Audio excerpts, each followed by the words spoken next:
আছি শুধু তোমারই ছিলাম, তোমারই আছি শুধু তোমারই ছিলাম।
তোমারই আছি আমি, তোমারই ছিলাম।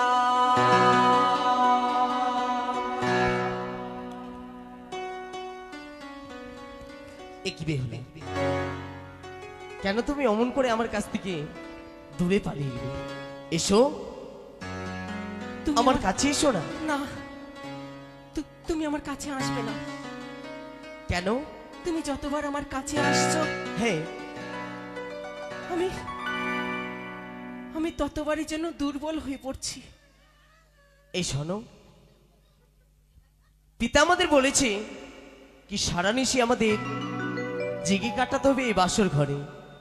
তুমি যদি অমন করে দূরে আমার কাছ থেকে পালিয়ে থাকো, তুমি বলো আমি কার সঙ্গে কথা বলবো কাছে না থাকলে? আমি তো কিছুতেই ভেবে উঠতে পারছি না যে এত বড় একটা রাত কি করে কাটাবো। আর তুমি শুধু তোমার জামাইটা হাসছে। কোনটা গো? তোমার জামাইয়ের মনে লাড্ডু ফুটছে। এই শোনো, অমন কথা আর বলো না, বুঝতে পারলে? বলছি কি দূরে থাকো একটু। আচ্ছা ঠিক আছে, আমি দূরেই থাকলাম। বলছিলাম কি এই বাসর রাতটি কি করে যে কাটাবো কিছুতেই বুঝতে পারছি না। আচ্ছা কি বলো? বলছিলাম কি তুমি একটু দূরে যাও। আর কত দূরে যাব? তুমি যতবার আমার কাছে আসছো আমি যেন কোথায় হারিয়ে যাচ্ছি। ঠিক আছে, আমি দূরে চলে যাচ্ছি। এই সরো, আমি বাড়ি যাব। বাড়ি চলে যাব? না না, বলো চম্পকনগরের রাজপ্রাসাদে আমি চলে যাব, তুমি একা থাকবে। বাইরে কেন যাবে? বিপদ বিপদ হতে পারে।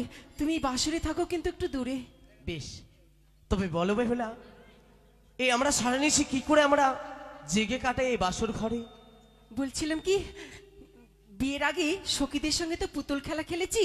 হ্যাঁ, বাসরে পুতুল খেলা খেললেই রাত্রিটা পার হয়ে যাবে। পুতুল খেলা?